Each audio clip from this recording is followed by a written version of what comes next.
Good morning class. Let's try chemistry. आज हम लोग एक वन शॉट वीडियो क्रिएट करने जा रहे हैं, ठीक है, चैप्टर सॉल्यूशंस के लिए, जो कि आपका चैप्टर नंबर 1 है। ठीक है, चैप्टर नंबर 1 जो सॉल्यूशंस है, इसमें हम लोग क्या क्या स्टडी करते हैं बच्चा। सबसे पहले हम लोग स्टडी करते हैं इसके अंदर अपने होमोजेनस मिक्सचर्स को। ठीक है, इसमें हेट्रोजेनस मिक्सचर की बात नहीं होती, सिर्फ होमोजेनस मिक्सचर की बात होती है, जिसमें आपका सोल्यूट एंड सॉल्वेंट दो तरह के कंपोनेंट होते हैं। ठीक है, सॉल्वेंट हमेशा यहाँ पे जो हम स्टडी करेंगे वो लिक्विड रहने वाला है, और सोल्यूट आपके तीनों में से कोई भी स्टेट हो सकती है, लिक्विड, सॉलिड या फिर आपकी गैस। ठीक है, इनमें से कुछ भी हो सकता है। ठीक है बच्चा, चलिए इसके बाद हम लोग स्टडी करते हैं। इसके बाद जो हमारा टॉपिक आता है वो आता है वेपर प्रेशर, जिसके लिए आपको इवेपोरेशन का पता होना बहुत ज़रूरी है। इवेपोरेशन क्या होता है, अगर ओपन कंटेनर आपने लिया है तो आराम से इवेपोरेशन होगा, वाटर आपका इवेपोरेट हो जाएगा। लेकिन इसी कंटेनर को अगर क्लोज कर दिया जाए तो इवेपोरेशन होगा, लेकिन स्लो रेट से होगा, और जितना इवेपोरेशन होगा उतना ही आपका कंडेंसेशन भी होगा। और एक पॉइंट ऐसा आएगा जब इक्विलिब्रियम अटेन हो जाएगा, उस इक्विलिब्रियम पे हम लोग बोलते हैं कि जो वेपर्स बनते हैं वो वेपर प्रेशर एक्सर्ट करते हैं ऑन दिस वॉल। ठीक है ना, इस लिड पे आपके जो वेपर्स हैं वो वेपर प्रेशर को एक्सर्ट करते हैं, प्रेशर को एक्सर्ट करते हैं, और इसी को वेपर प्रेशर बोला जाता है।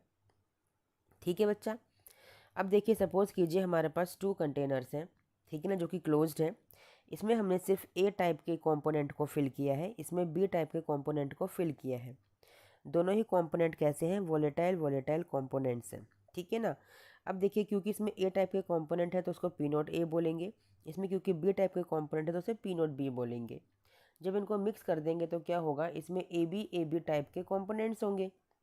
ठीक है ना, तो जो वेपर प्रेशर ऑफ सोल्यूशन होगा, ठीक है, उसे वो किसके इक्वल हो जाएगा, that will be equal to P A plus P B.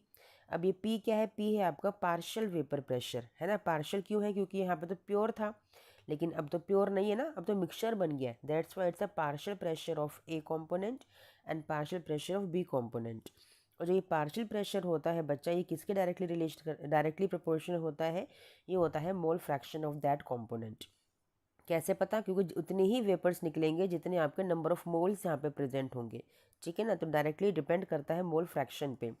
और इस प्रोपोर्शनलिटी के साइन को हटाने के लिए हम लोग क्या लगाते हैं, हम लोग लगाते हैं पी नॉट ए जीटा ए। ठीक है, इसकी स्मॉल डेरिवेशन है जो मैंने आपको बता रखी है अपनी एक्सप्लेनेशन वीडियोज़ में। ठीक है, वहाँ से आप देख सकते हो, this P A is equal to P not A zeta A. Similarly P B similarly P B is equal to P not B zeta B. ठीक है बच्चा, चलिए ये आपको समझ में आ गया, ये हमने पढ़ा। अच्छा, ये था क्या, इट्स अ राउल्ट्स लॉ। ठीक है, जब वोलेटाइल वोलेटाइल कंपोनेंट्स की आप लोग बात कर रहे होते हो तो इसे हम लोग बोलते हैं राउल्ट्स लॉ। ठीक है, चलिए नेक्स्ट चलते हैं। अब देखिए हमारे पास दो तरह के सॉल्यूशंस होते हैं, आइडियल सॉल्यूशन, ठीक है, और एक होता है non ideal solution. Ideal solutions क्या होते हैं, जो ओबे करते हैं आपके राउल्ट लॉ को। जो किसको ओबे करते हैं, वो ओबे करते हैं राउल्ट्स लॉ को, उसे बोलते हैं हम लोग आइडियल सॉल्यूशंस। ठीक है ना, राउल्ट्स लॉ का जो ग्राफ होता है वो इस तरह से ग्राफ होता है बच्चा। यहाँ पे आता है आपका, नीचे जो बनता है एक्स एक्सिस पे वो बनता है मोल फ्रैक्शन के लिए, और वाई एक्सिस पे बनता है आपके वेपर प्रेशर के लिए। जब जीटा ए ज़ीरो होता है तो यहाँ पे ज़ीरो से वो 1 पे पहुँच जाता है, ठीक है, जीटा ए। और जब यहाँ पे जीटा बी आपका ज़ीरो होता है तो यहाँ पे जीटा बी क्या होता है, 1 होता है। ठीक है, शॉर्ट वीडियो है इसलिए मैं आपको थोड़ा शॉर्ट में बता रही हूँ बच्चा। मैंने पूरा एक्सप्लेनेशन किया है इसका कैसे कैसे, तो वो सारा आपको बाकी वीडियोज़ में मिल जाएगा। ठीक है, जीटा ए का ग्राफ इस तरह से स्ट्रेट लाइन ग्राफ बनेगा, it is for P not ए। यहाँ पे जीटा बी के लिए बनेगा, it is P not B. ठीक है बच्चा, और हमने देखा, हमने दोनों को मिक्स किया था तो ये हो गया आपका partial pressure of A plus partial pressure of B, यानी कि total vapour pressure of the solution. ठीक है, चलिए अब देखो आइडियल सॉल्यूशन का ग्राफ भी सेम ही बनेगा, उसमें कोई चेंज नहीं आएगा ग्राफ में। अब कौन से सॉल्यूशंस होते हैं जो आइडियल होते हैं, है ना, कुछ एग्जांपल्स हैं आपके पास, जैसे कि जिनका जो मोलिकुलर डिफरेंस होगा, वो बिल्कुल ना के बराबर होगा, यानी कि मोलिकुलर मास में जो डिफरेंस होगा वो ना के बराबर होगा। जैसे आपके n heptane and n hexane. ठीक है, ये जो एग्जांपल्स हैं आपके इस तरह के, सपोज कीजिए आपने और लिया, आपने बेंजीन लिया और साथ में आपने टॉल्विन लिया, तो ये क्या है, कंपेरेबल मोलिकुलर मासेस हैं इनके, इट मीन्स ये आपके आइडियल सॉल्यूशंस हैं। ठीक है बच्चा, नेक्स्ट है आपका नॉन आइडियल सॉल्यूशंस। कौन से होते हैं नॉन आइडियल सॉल्यूशंस? जो आपके राउल्स लॉ को ओबे नहीं करते, ठीक है, that does not obey Raoult's law, वो होते हैं आपके नॉन आइडियल सॉल्यूशंस, ठीक है ना। अब इसमें नॉन आइडियल सॉल्यूशन जो होते हैं आपके, देखो कैसे होंगे, मतलब कि राउल्स लॉ को फॉलो ना करने का क्या मतलब है कि जो टोटल वेपर प्रेशर है, टोटल प्रेशर है सॉल्यूशन का, that is not equal to P A plus P B. यही मतलब है ना, राउल्स लॉ को फॉलो ना करने का मतलब तो यही है। अगर फॉलो कर रहे हैं तो मतलब क्या है, फॉलो कर रहे हैं तो वो इक्वल है ना, लेकिन फॉलो नहीं कर रहे हैं इट मीन्स ये नॉट इक्वल है। अब नॉट इक्वल में वो ग्रेटर देन भी हो सकता है, वो स्मॉलर देन भी हो सकता है ना। तो अब सपोज कीजिए पहले हम केस ले लेते हैं लेस देन वाला, तो ये आपका कहलाता है it is a negative deviation, ठीक है ना। नॉन आइडियल में आप दो तरह के डेविएशंस को पढ़ोगे, नेगेटिव एंड पॉजिटिव। तो सबसे पहले नेगेटिव डेविएशन को हम लोग स्टडी करते हैं, ठीक है।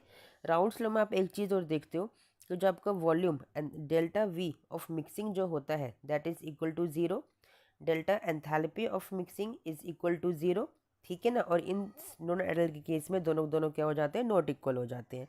अब क्योंकि हम पढ़ रहे हैं लेस देन वाला केस, तो लेस देन वाले केस में ये क्या हो जाएंगे, लेस देन हो जाएंगे, ठीक है। चलिए इतना आपको समझ में आ गया।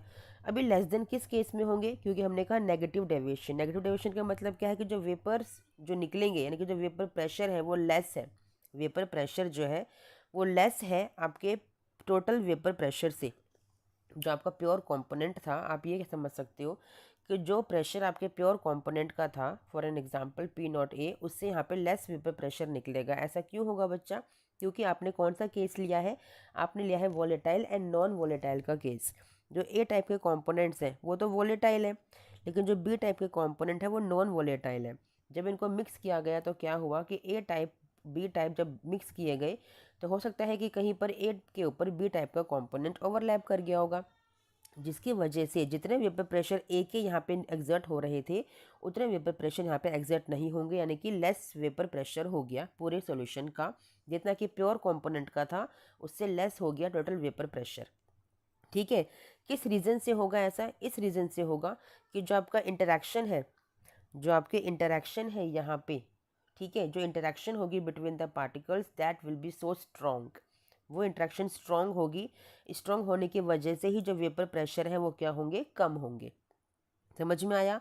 ऐसे हमारे पास कौन कौन से एग्जांपल्स हैं जिनमें कि वेपर, जिनमें कि जो इंटरेक्शन है वो स्ट्रॉन्ग होती है। सबसे बेसिक एग्जांपल जो आपके एग्जाम में आता है that is chloroform and acetone, ठीक है। इनमें बहुत अच्छी स्ट्रॉन्ग हाइड्रोजन बॉन्डिंग होती है, जिसकी वजह से ये नेगेटिव डेविएशन शो करते हैं, क्योंकि ये स्ट्रॉन्ग हाइड्रोजन बॉन्डिंग है, शो करते हैं और वेपर प्रेशर लेस एग्जर्ट होने के लिए देते हैं, ठीक है। नेक्स्ट हम पढ़ते हैं पॉजिटिव डेविएशन। पॉजिटिव डेविएशन में क्या है कि आपका जो डेल्टा वी ऑफ मिक्सिंग है, ठीक है, that will be greater than zero. Delta enthalpy of mixing will be greater than zero. ऐसा क्यों होगा? क्योंकि जो वेपर प्रेशर होंगे आपके सॉल्यूशन के अंदर वो क्या होंगे, मोर एग्जर्ट होंगे। मोर एग्जर्ट क्यों हो रहे हैं बच्चा? ये इसलिए मोर एग्जर्ट हो रहे हैं क्योंकि जो अंदर जो पार्टिकल्स हैं उनमें जो फोर्स ऑफ अट्रैक्शन है दैट इज़ लेस, ठीक है। फोर्स ऑफ अट्रैक्शन कम है, इसीलिए वो आराम से उनके वेपर्स को बनने दे रहे हैं, तो इसलिए पॉजिटिव डेविएशन को शो करते हैं, ठीक है। समझ में आ गया? अब कौन से एग्जांपल्स हैं यहाँ पे? वो एग्जांपल्स होंगे जिनमें हाइड्रोजन बॉन्डिंग बनेगी ही नहीं, है ना, हाइड्रोजन बॉन्डिंग बनेगी नहीं। कौन से होंगे? सपोज कीजिए एक तो आपने ले लिया बेंजीन, ठीक है, एक ले लिया आपने सपोज कीजिए हेप्टेन, है ना, एक आपने हेप्टेन ले लिया। अब देखो ना कैसे पोलर नॉन पोलर का केस हो गया, तो यहाँ पे तो हाइड्रोजन बॉन्डिंग होगी ही नहीं, तो वेपर प्रेशर क्या होंगे, मोर एक्सर्ट होंगे, ठीक है। चलिए समझ में आ गया। ग्राफ की बात कर लेते हैं। नेगेटिव डेविएशन में ग्राफ कैसा बनता है? जो आपको ओरिजिनल ग्राफ होता है उससे स्लाइटली डेविएशन शो करते हैं इस तरह से, ठीक है ना। ये डेविएशन आप लोगों को देखने के लिए मिलती है नेगेटिव डेविएशन के अंदर, ठीक है ना। और पॉजिटिव डेविएशन में क्या होता है कि जो पॉजिटिव डेविएशन का जो ग्राफ, सिंपल जो आइडियल सॉल्यूशन का ग्राफ होता है उससे क्या होता है, इस तरह से अपर साइड पे जाता है, it is a positive deviation, ठीक है। चलिए आपको ये क्लियर हो गया। इसके बाद आप लोग स्टडी करते हो एजियोट्रॉप्स। एजियोट्रॉप्स क्या होते हैं? ये एजियोट्रॉपिक मिक्सचर्स क्या होते हैं? एजियोट्रॉपिक मिक्सचर्स वो होते हैं बच्चा जिनका जो बॉइलिंग पॉइंट होता है, जिन पार्टिकल्स का, जिन मॉलिक्यूल्स का जो बॉइलिंग पॉइंट होता है वो बिल्कुल कंपेरेबल होता है। कंपेरेबल का मतलब क्या है कि आपने पढ़ा होगा छोटी क्लासेस में कि आप फ्रैक्शनल डिस्टिलेशन मेथड से जो कंपेरेबल बॉइलिंग पॉइंट्स होते हैं जो फ्रैक्शनल डिस्टिलेशन से जो बॉइलिंग पॉइंट का डिफरेंस होता है उसके बेसिस पे आप फ्रैक्शनल डिस्टिलेशन करके मॉलिक्यूल्स को, कंपाउंड्स को सेग्रीगेट कर सकते हो, अलग कर सकते हो, सेपरेट कर सकते हो। लेकिन यहाँ पे जो बॉइलिंग पॉइंट का डिफरेंस है वो बिल्कुल नेग्लिजिबल होता है, कंपेरेबल होता है, कंपेरेबल नहीं होता है, नेग्लिजिबल होता है, जिसकी वजह से आप उन्हें सेपरेट नहीं कर पाते हो। तो इस तरह के मिक्सचर्स क्या कहलाते हैं? एजिट्रोपिक मिक्सचर्स कहलाते हैं। ठीक है, ये भी दो तरह के होते हैं, आपके minimum boiling azeotropes and maximum boiling azeotropes. कौन से होते हैं मिनिमम बॉइलिंग एजिट्रॉप्स? जो आपके मैक्सिमम यानी कि आपका पॉजिटिव डेविएशन शो करते हैं, और मैक्सिमम बॉइलिंग एजिट्रॉप्स कौन से होते हैं? जो आपके नेगेटिव डेविएशन शो करते हैं। ठीक है, रिवर्स है, मिनिमम वाले पॉजिटिव एंड मैक्सिमम वाले नेगेटिव डेविएशन शो करेंगे। ठीक है, चलिए आपको समझ में आ गया। नेक्स्ट केस है हमारा कोलिगेटिव प्रॉपर्टीज़। कोलिगेटिव प्रॉपर्टीज़ क्या होता है बच्चा? जो सिर्फ और सिर्फ नेचर पे डिपेंड नहीं करती हैं, आपके पार्टिकल्स पे डिपेंड करती है, नंबर ऑफ पार्टिकल्स पे डिपेंड जो प्रॉपर्टीज़ करती हैं वो होती हैं आपकी कोलिगेटिव प्रॉपर्टीज़, जो सिर्फ और सिर्फ नंबर ऑफ पार्टिकल्स पे डिपेंड करती हैं। ठीक है, फर्स्ट कोलिगेटिव प्रॉपर्टी आप लोग स्टडी करेंगे, that is relative lowering in vapour pressure. Relative lowering in vapour pressure क्यों होता है relative lowering in vapour pressure? आपने देखिए ना, आप लोगों ने जो कंटेनर लिया था, ठीक है ना, उसमें क्या आप आपने ऑब्जर्व किया, जब आपके प्योर कंपोनेंट्स थे ए टाइप और बी टाइप के, तो आपने देखा जब नॉन वोलेटाइल वोलेटाइल का केस आपने लिया था, ये वोलेटाइल थे ए टाइप के component, B was non volatile, तो आपने क्या देखा कंटेनर में कि जो वेपर प्रेशर है वो कम हो गया। आपने देखा ना ऐसा क्यों हुआ? क्योंकि कहीं कहीं पर ए के ऊपर क्या हुआ, बी ओवरलैप कर गया, तो वेपर प्रेशर कम हो गया। तो क्या हुआ? It's a relative lowering in vapour pressure ना, वेपर प्रेशर में कमी आ गई। ठीक है, जिसको इंक्रीज करने के लिए क्या करते हो? बॉइलिंग पॉइंट इंक्रीज करते हो, वो हम पढ़ेंगे, सेकंड कोलिगेटिव प्रॉपर्टी है। बट यहाँ पे वेपर प्रेशर में क्या हुआ? कमी आ गई। ठीक है, इसके लिए आपका एक एक्सप्रेशन है, इंपॉर्टेंट एक्सप्रेशन आपको पता होना चाहिए, that is P not A minus P A upon P not A is equal to zeta B. कैसे डिराइव हुआ मैंने बता रखा है अपनी वीडियोज़ में, वहाँ पे देख सकते हो, it's a short video only, short revision video. ठीक है, P not A minus P A upon P not A is equal to zeta B. ठीक है, चलिए आपको समझ में आ गया। सेकेंड कोलिगेटिव प्रॉपर्टी है हमारी बच्चा, that is elevation in boiling point. क्यों होगा एलिवेशन इन बॉइलिंग पॉइंट? अभी मैंने बताया, क्योंकि वेपर प्रेशर कम है, तो आपको उस वेपर प्रेशर को इंक्रीज करने के लिए आपको बॉइलिंग पॉइंट को क्या करना पड़ेगा? इंक्रीज करना पड़ेगा, you have to increase the boiling point. ठीक है, इसके लिए ग्राफ होता है हमारे पास, ये देखिए, ये आपका है, सपोज कीजिए इट इज़ फॉर द आपका नॉन वोलेटाइल सॉल्यूट के लिए। ठीक है ना, और ये ग्राफ एक बनता है आपका, that is for the solution, और सॉल्यूशन कैसा है? जो कि नॉन वोलेटाइल और वोलेटाइल का मिक्सचर है। ठीक है ना, इस तरह का आपका ग्राफ बनता है। अब देखिए यहाँ पे आप लोग लेते हो वेपर प्रेशर, ठीक है ना, यहाँ पे आप टेम्परेचर को इंक्रीज़ कर रहे हो। अब देखो, सपोज कि जो मैंने 1 एटमॉस्फेरिक पे अगर इसको सपोज किया है कि इक्वल हो जाता है, तो क्या करोगे? इसको इसको ऐसे मिक्स करोगे, मिलाओगे, तो यहाँ पर आएगा। ठीक है ना, इस पॉइंट पे आएगा। ये किसके लिए? नॉन वोलेटाइल के लिए था। नॉन वोलेटाइल यानी कि प्योर कंपोनेंट है, तो टी क्या बनेगा आपका? It will be T B not, क्योंकि हम बी के लिए ले रहे हैं। ठीक है ना, एंड दिस इज फॉर, अब इसको एक्सटेंड करोगे यहाँ पर ये वाला, तो ये किसके लिए? जो सॉल्यूशन के लिए, it is T B only. ठीक है ना, ये डिफरेंस क्या हो जाएगा? It difference will be delta T S, delta T B. ठीक है, this will be equal to, ज़्यादा में से कम को माइनस करोगे, T B minus T B not. ठीक है, तो ये एक्सप्रेशन आपके पास आ गया किस चीज़ के लिए? ये आ गया आपके पास expression elevation in boiling point के लिए। ठीक है, फर्स्ट कोलिगेटिव प्रॉपर्टी का मैंने बता दिया है, it's a relation for the second colligative property. एक और रिलेशन है यहाँ पे आपके पास, delta T B is directly proportional to the molality. ठीक है ना, और इस साइन को हटाने के लिए हम लोग क्या करते हैं? It is equal to K B M. K B क्या है आपका? K B is a molal elevation constant और द एबुलोस्कोपिक कांस्टेंट। ठीक है, चलिए ये भी समझ में आपको आ गया। अब चलते हैं थर्ड कोलिगेटिव प्रॉपर्टी, जो है आपका डिप्रेशन इन फ्रीजिंग पॉइंट। अब डिप्रेशन इन फ्रीजिंग पॉइंट क्यों हो रहा है बच्चा? डिप्रेशन इन फ्रीजिंग पॉइंट इसलिए हो रहा है क्योंकि जब आपको बॉइलिंग पॉइंट को इंक्रीज करना पड़ रहा है, ठीक है ना, किस लिए? वेपर प्रेशर को इंक्रीज करने के लिए, तो फ्रीजिंग पॉइंट तो ऑब्वियसली लेस ही होगा ना आपका। आपको फ्रीजिंग पॉइंट तो, फ्रीजिंग पॉइंट में डिप्रेशन तो आएगा ही आएगा, है ना। चलिए समझ में आया आपको। इसके लिए भी ग्राफ होता है बच्चा हमारे पास, it's a vapour pressure, it's a temperature. ठीक है, ये वाला ग्राफ बनता है आपका वही किसके लिए? नॉन वोलेटाइल सोल्यूट के लिए। ये वाला बनता है आपका वही सॉल्यूशन के लिए, जहाँ पे वोलेटाइल नॉन वोलेटाइल सोल्यूट है आपका। ठीक है, और यहाँ पे एक छोटा सा यहाँ पे एक ग्राफ और एक्सपेरिमेंटली हमें देखने के लिए मिला था। ठीक है ना, अब जब इनको आप ऐसे यहाँ पे ज्वाइन कर दोगे तो यहाँ पे आपको मिलेगा नॉन वोलेटाइल के लिए, that is your TB, sorry यहाँ पे तो F आएगा आपका, it is TF not, it is TF not, ठीक है। और ये वाला इसको एक्सटेंड करोगे यहाँ तक, इसके पास एक्सटेंड करोगे तो यहाँ पर ये वाला इसका लाइन यहाँ पर आएगा, and this is for TF। और यहाँ डिफरेंस आएगा इनके बीच का, तो क्या हो गया, delta TF is equal to TF not minus TF, ठीक है। ये एक्सप्रेशन आपके पास आ गया। एक और होता है इसका भी similarly, directly proportional to molality.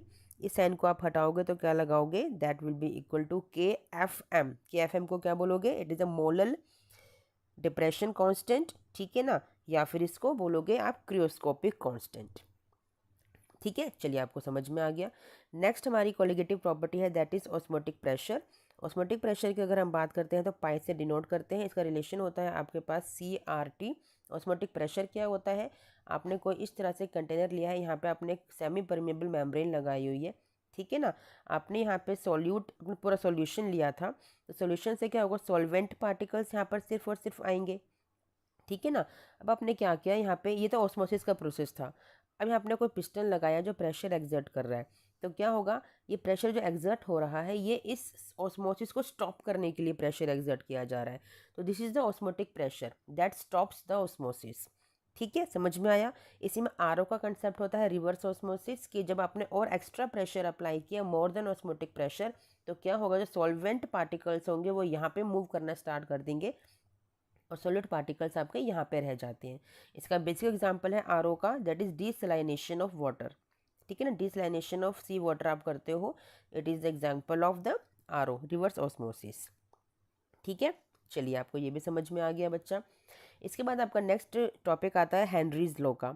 Henrys law क्या कहता है, हेनरीज लॉ कहता है कि the partial pressure of the gas present in the solution, ठीक है, partial pressure of the gas present in the solution is directly proportional to the mole fraction और the solubility of that component means that gas, ठीक है ना। चलिए इस proportionality के sign को हटाने के लिए हम क्या लगाते हैं, हम लगाते हैं KHX, यानी KH मीन्स हेनरीज कांस्टेंट है ये आपका, ठीक है। This is the Henry's law. इसके कुछ एप्लीकेशंस हैं, स्क्यूबा डाइविंग में इसको यूज़ किया जाता है। कैसे, स्क्यूबा डाइविंग में क्या होता है बच्चा, जब बहुत डाउन यानी सी वाटर में बहुत अंडर प्रेशर नीचे जब लोग जाते हैं, स्क्यूबा डाइवर्स जाते हैं, तो नॉर्मली जाने पर उन्हें कोई प्रॉब्लम नहीं होती। प्रॉब्लम क्रिएट होती है जब वो ऊपर आते हैं। ऐसा क्यों, क्योंकि यहाँ पे ना बहुत कम ऑक्सीजन, क्योंकि ज़्यादा प्रेशर था ना, ज़्यादा प्रेशर से क्या होता है कि ज़्यादा ऑक्सीजन उनकी नर्व्स में, न्यूरॉन्स में, बॉडीज में घुल जाती है, मिक्स हो जाती है, जिसकी वजह से ऊपर वो आते हैं ना तो प्रेशर रिलीज होता है। ज़्यादा प्रेशर से तो ज़्यादा घुल गई गैस उनके बॉडी के अंदर, ठीक है ना।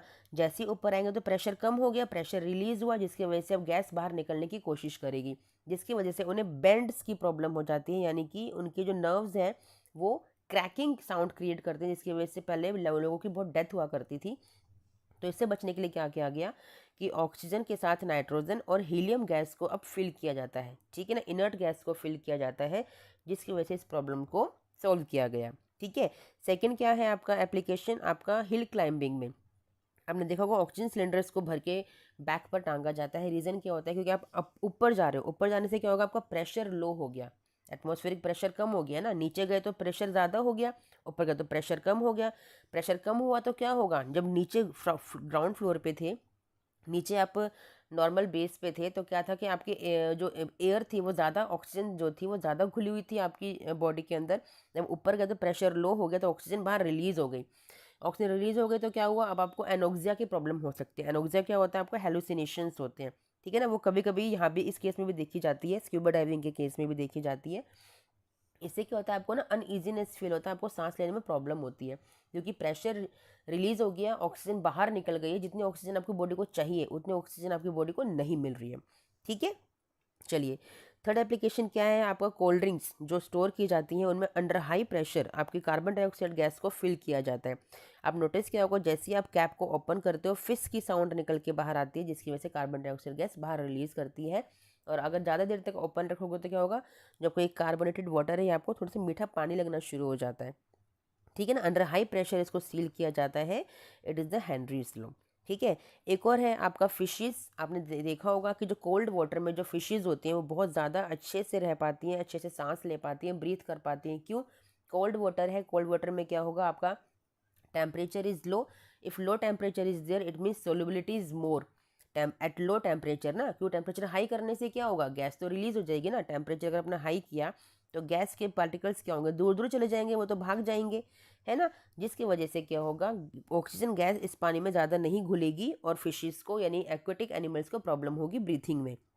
इसीलिए जब टेम्परेचर लो होता है तो सोल्यूबिलिटी हाई होती है, सोल्यूबिलिटी हाई होती है जिसकी वजह से आपका जो प्रेशर है वो ज़्यादा लग गया, ठीक है, जिसकी वजह से ऑक्सीजन ज़्यादा डिजोल्व हो गई और एक्वेटिक एनिमल्स को कोई भी प्रॉब्लम नहीं आती। तो ये 4 एप्लीकेशन है हेनरीज लॉ की, ठीक है, समझ में आ गया। अब है आपका went half factor. Went half factor क्या कहता है बच्चा, वेंट हॉफ साइंटिस्ट थे बड़े फेमस, इन्होंने पूरी डेरिवेशन दी है बहुत अच्छे से, मैंने आपको एक्सप्लेनेटरी जो वीडियोज़ है मैंने अच्छे से समझाया है, यहाँ पे शॉर्ट रिविजन वीडियो में बस जो मेन फॉर्मूलाज हैं वो मैं आपको बताऊंगी। इन्होंने कहा था, आई से डिनोट करते हैं, इन्होंने कहा था कि जो आपके नंबर ऑफ पार्टिकल्स हैं, ठीक है ना, आफ्टर डिसोसिएशन और association divided by the number of particles of the solute particles, है ना, बिफोर डिसोसिएशन और एसोसिएशन, ये आपका फॉर्मूला निकल के आता है कि जितने पार्टिकल्स आपके डिसोसिएट या एसोसिएट होंगे आफ्टर, है ना, बाद में, उसको डिवाइड कर दीजिए अपने बिफोर से, तो आपका आई वेंट ऑफ फैक्टर निकल के आ जाएगा। एक और फॉर्मूला दिया था कि जो आपका मोलिकुलर मास होता है, ठीक है ना, दैट इज डिवाइडेड बाय, यानी कि आप कह सकते हो कि abnormal molar mass divided by normal molar mass, ठीक है ना, जो बाद में आपका जो मोलिकुलर मास आता है वो एबनॉर्मल होता है ना, और जो नीचे कौन सा आएगा आपका नॉर्मल वाला, यानी कि लेफ्ट हैंड साइड वाला, यहाँ पे normal molecular mass, abnormal molecular mass upon normal molecular mass, ठीक है। एक फॉर्मूला और है, observed colligative properties upon calculated colligative properties, है ना, ऑब्जर्व्ड कोलिगेटिव प्रॉपर्टीज अपॉन में कैलकुलेटेड कोलिगेटिव प्रॉपर्टीज, ठीक है, समझ में आ गया बच्चा। चलिए एक बात और आपने ध्यान नहीं दिया होगा बच्चा, मैंने आपको बताया था कि जो मोलिकुलर मास होता है वो इन्वर्स रिलेट करता है, जो मोलिकुलर मास होता है वो इन्वर्स रिलेट करता है, क्यों, क्योंकि आपने जितने भी फॉर्मूलाज देखे कोलिगेटिव प्रॉपर्टीज़ के, वहाँ पे आपको जो मोलिकुलर मास है वो इन्वर्सली आता है आपके किसके, कोलिगेटिव प्रॉपर्टीज़ के, ठीक है। तो यहाँ पे जो आई का फॉर्मूला बनता है मोलिकुलर मास के लिए वो बनता है बच्चा नॉर्मल मोलर मास अपॉन में एबनॉर्मल मोलर मास, ये वाला फॉर्मूला बनता है, ठीक है but it's a correct formula. हमें लगता है वो वाला जो अभी पीछे मैंने लिखा था ना, आपको लगता है कि वो वाला फॉर्मूला बनना चाहिए, बट नहीं, बनता है ये वाला है, ठीक है बच्चा। चलिए समझ में आ गया आपको, ओके। चलिए बस इसके बाद डिसोसिएशन कांस्टेंट है, उसके लिए पूरी डेरिवेशन मैंने आपको करवा रखी है, ठीक है। इसके अलावा चैप्टर में कुछ भी नहीं बचा, it's a one short revision video जो मैंने आपके लिए क्रिएट की है। चलिए बच्चा, जो एक्सप्लेनेशन अगर आपको सीखना हो समझना हो तो उसके लिए आप देख सकते हैं मेरी बाकी वीडियो, जो पूरी प्लेलिस्ट है उस पर आप जा सकते हैं, गो थ्रू कर सकते हैं और समझ सकते हैं एक्सप्लेनेटरी मेथड से, ठीक है। चलिए टिल देन थैंक यू बच्चा, बाय।